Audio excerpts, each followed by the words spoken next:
Hello guys, welcome to my YouTube channel. It's your girl Chinelo and it's Chinelo's Talk. So I just want to thank you all that have subscribed, like, share, watch my video and your comments. I'm grateful and I'm thankful. So today I have a special guest with me and he's actually going to tell us his stories, how he left Nigeria all the way through the desert to Libya. Just like I said before, you're going to hear it from the horse's mouth. You're going to hear them tell their stories. So thank you. Sit tight and please make sure you watch, like, subscribe. Thank you very much. So welcome. I would want you to tell my viewers your name. Just tell us a little bit about yourself. Yeah. Good morning, everyone. My name is Mr Godbless. I'm from Nigeria, Edo State, Eastern Local Government, Central. So that is me. Thank you very much. Thank you. Please, I would love you to, tell us why you left Nigeria. Yes, leaving Nigeria, for me, I left Nigeria because, as I say, traveling is part of education. That's right. So I left Nigeria as educating myself, also traveling to make. I went as well, travel as searching for a better life. What I say, the greener pastures as well. Thank So you that is it. very much. Thank you.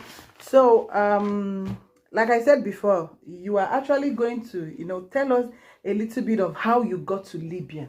Because I know that you didn't go to Libya with flight or visa. So I just want you to tell us a little bit of it. Like, how did you get to Libya? And yeah, for me, I get to Libya through road, whereby through transportation on the land. By means of going to Libya, I left from Nigeria. First of all, I went to the Benin Republic.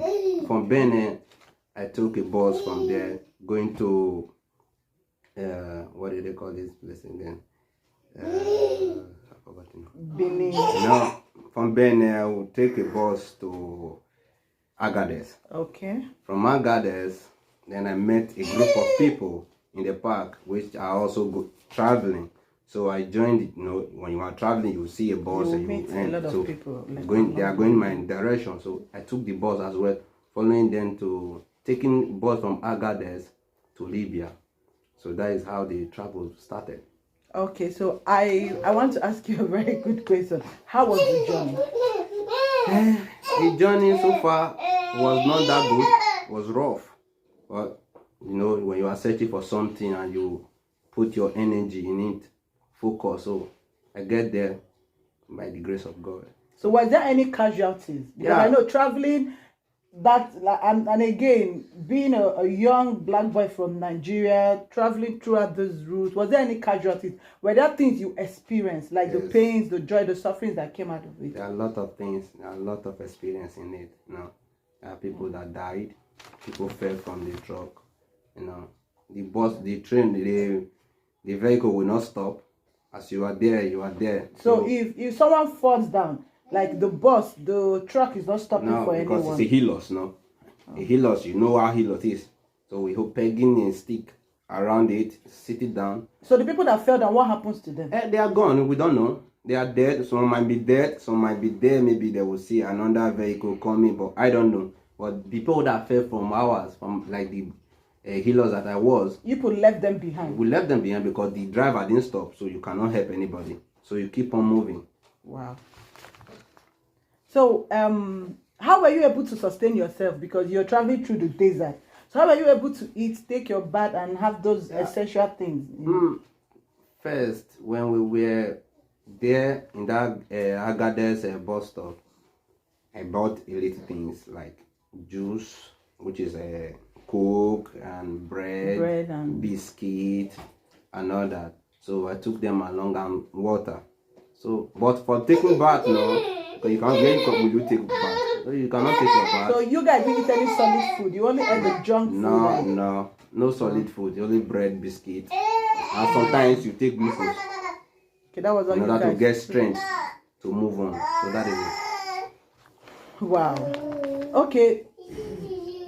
During this phase of your journey, like how many weeks, days, or months did you spend? How long did it take you guys before you got to Libya?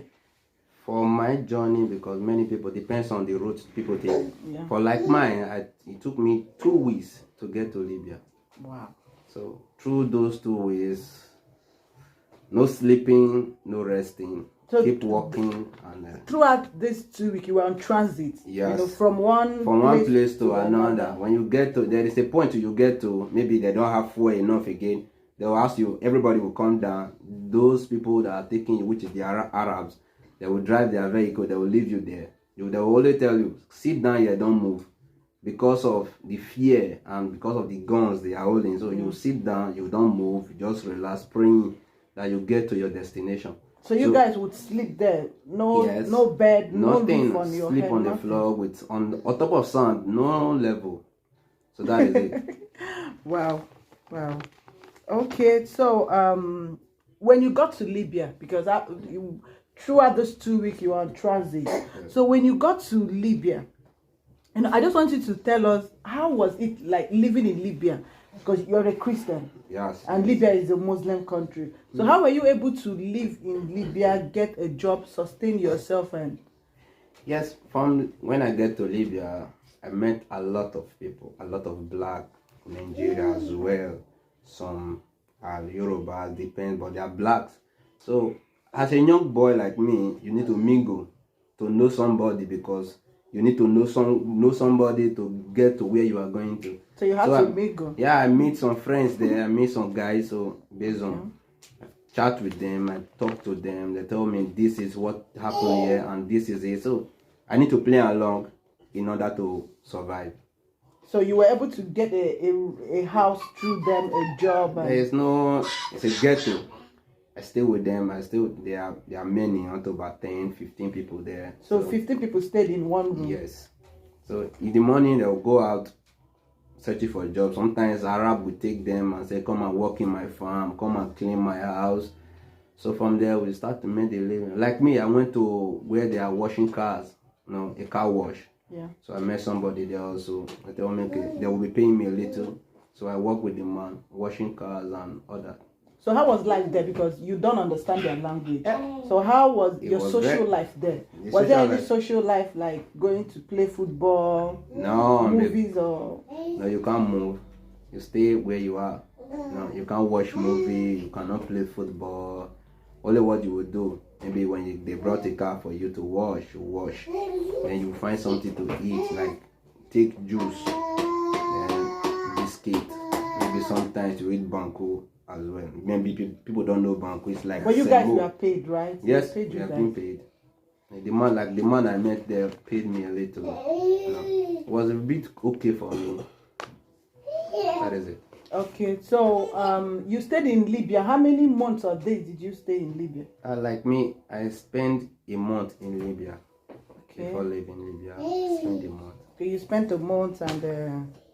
Yeah. Okay, so presently, guys, right now he lives in Italy. He's married. I guess you guys have heard his baby crying. So he lives with his wife and his son. So I want you to tell my guests, how were you able to come to Italy? How did it all happen? Because you went to Libya. How did the journey, yes, start? Now from there, when I was working with the man that I work with in Lawaju, which is a car wash. Car wash, yeah. They were fighting. They were shooting guns, especially in that particular area. They do raid every time. So the man called me and said, "You are too young to suffer like this or stay in this place because you don't understand anything. I have some friends, or I can help you to go to a better place, which is Europe." I was happy because finally it's like my journey is moving forward. I told the man, but I don't have money. How will I do it? I work with you. So the man said, no worry, I will help you. For the month you have spent with me, you are a good person, and I see that you are working hard. So he helped me with everything. And that is how I took the boat. Then come down to Italy. Okay, so so when he told you, you can leave Libya and go to a better place, and was that really what you wanted? Yeah, because now I have seen so many things from Nigeria to Benin, from Benin to Agadez, from Agadez now down to Libya. It's like if I also go to Europe, Italy precisely, then from there, if that place is not so good, as a traveler, as an education man, so I will move forward. Maybe when I get to where it's okay for me, I will balance there and relax, start a life there. So that is it. So I guess you crossed the Mediterranean Sea, right? Yes. Because I'm not sure you were able to get a visa. So how did you cross the Mediterranean Sea? How? Yeah. How did it all start? It all start in the night, like 6 o'clock in the evening. I think it was a Friday, if I'm not mistaken. The man called and said, "I've talked to my friend and I'm taking you somewhere. Don't be afraid." I told him, "Will I take anything, like take a little of my clothes?" He said, "No, just come with me. Those things, you don't need them. When you get to where you are going to, there are more than this one here." So I followed the man because the man did not treat me bad. For over the month I spent with the man, he's nice, talked to me because he's an advanced man. So when he took me there 6 o'clock, I met a group of people again. They are very, very many, different colors. You met this Nigerians, Ghana, Senegalese, so a lot there were of many. And so I joined there. The man introduced me to one guy. Said, "This is my person that I told you." I said, "Okay." 7, I think 8 the 9th, they brought a balloon, which is the boat. I said, "Oh, everybody enter." I think we are 109. Okay, so you guys didn't actually use a real boat. Yeah, no. You guys use, okay guys, there's something you guys do call it lampa, right? Yes. Guys, it looks like a balloon, but it's shaped round. You know, it's like, let me say, it's a balloon. It's a balloon. It's a balloon, a stronger bit. It's stronger than most balloon that we know. So it's called lampa. So how many were you guys? We are 109 on it. I think 4 kids, 4 children, and there were a lot of ladies, children, men. They were 5. So together we are 109 on it. So when did they actually push you guys? When did you guys enter the boat? I think like 8:30. They said, "Okay." In the morning or in the night? They say higher. Everywhere was dark, no light. The only thing you can see is a little tiny light. I say, "Move." So we sit around the balloon, and the women, the 5 women and the children were the center. The men, we lap each other around. So that is how we sat down and we started the journey from there. We're moving in the midnight. You can't see anything. It's dark already. So from there, I think by 12 in the midnight, we started singing because then it was cold. So and you guys had no food with you? No, there was no food. No food. We only have water. Only water. Yeah. And you guys only had the guy piloting the lampa. Yeah. And that was all. That was all. No life jacket. No, nothing. You guys wore nothing. Nothing. It's only just I'm wearing this shirt now. No. It's only your shirt. You move. So that is it. So how long did it take? I guess crossing the Mediterranean Sea, how long did it take you guys? What happened? Were there any dangers? Were there things you encountered, passing through the Mediterranean Sea? For that, like as I said before, we started the journey by 8:30 and we were through the night, no sleeping, no resting. We were just singing, and it came to a point where we started being afraid because everywhere was cold. Then we were singing. There's one particular thing that I will never forget. There's one song that the guy sang. Was saying, "Mami water power, powerless power." So the thing starts when the guy sang that song. Everybody said, "Shut up! You are in the sea. What is wrong with you?" And you're singing, "Mami water power." And they were trying to fight. You understand? So everybody now calm each other down. We sit down again. We started moving. I think we saw the whatever. But did you guys meet other people traveling or what? No, because we did not see anything. No lights, Okay. nothing. I think 5, 6 in the morning, we started seeing a little, and we saw also another boat outside, and we now see a big ship very far away.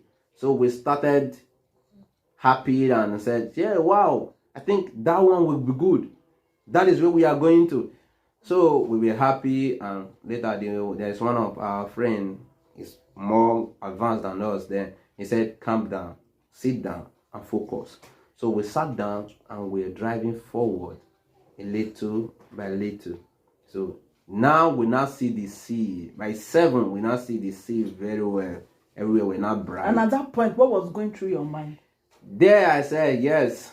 For me, I said, well, God, let your will be done.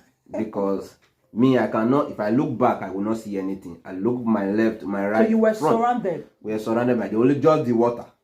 No, nothing. So nothing to hold when you fall here and nothing. So we were like, well, I said, okay, for me, let me touch the water and see. I touched the water. I said, the water is very cool. That is how it is. When we see the rescue ship. But there was no casualties? No. For my side, no. But after the rescue, the other boats, they were casualties because they didn't get to the rescue boat. So a lot of people died? Yeah, people died. Yeah. People died, and there was a woman also who was crying that he didn't see his child. Understand? So a woman lost her child in the process of coming to Europe for a better life. He lost his child. He didn't see the child. So he was crying all through. Even when they were being rescued, the woman was just lamenting, crying, and nothing more. That is it. So guys, this is where we are going to stop for today, and thank you very much for watching. If you're watching this right now, please like, subscribe, share, comment, please. I can't do this without your support, and I'm grateful for those that have watched, liked, commented and subscribed. Thank you so much. And this is a new thing, because I'm bringing new stories, and you're still going to hear from him, and you're still going to hear from a lot of other people. So thank you very much, and please make sure you watch Chinelo Stuff. Thank you very much. God bless you all. So guys, this is the boat that brought him to Italy. This boat is actually called inflatable boat or rubber boat, but they called it Lampa Lampa. This is a name given to it by the travelers. And guys, this is one of the reasons why I wanted them to tell their stories. I wanted people to hear it from them. I wanted people to know the pains, the joy, everything that actually came out from this journey. Because I believe everyone has the right to tell their stories and tell their truths. So guys, if you haven't liked, subscribed, or shared my videos, please do go to YouTube and type Chinelo Stock so you can listen to my other videos and you can watch them and